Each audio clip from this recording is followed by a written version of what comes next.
Everyone, this is God Repairs. Tutorial tayo ngayon. So nakikita nyo dyan, mag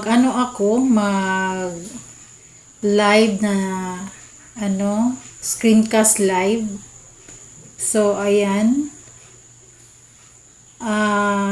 Maliit na yung circle kasi may ginalaw ako sa taas. Tapos, ayan na nga, lumiit siya kasi yung parang doon sa taas, yung parang camera, ipunta mo lang sa maliit.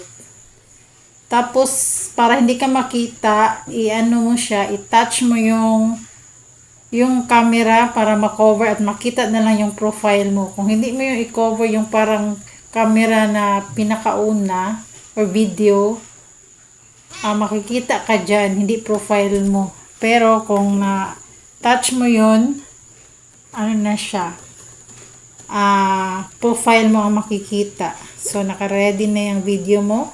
Mo na lang, saan banda mo ilagay yung bilog.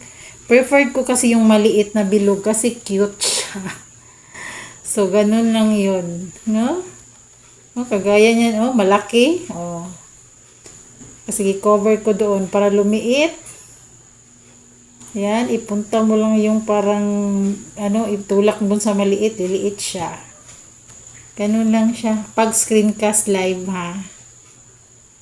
Ganun. Ayan. Ayan, ready mo lang yung picture ba or video. Saan mo, excuse me, lagay yung bilog. Tapos, ayan na, live na siya. Pag naka-live na, yan na yung itsura niya. Ayan. Pindutin mo lang para ang makita. Yun na lang talagang picture o video. Mawala na yung mga abubot dyan sa paligid. Ayan. That's all. Thanks.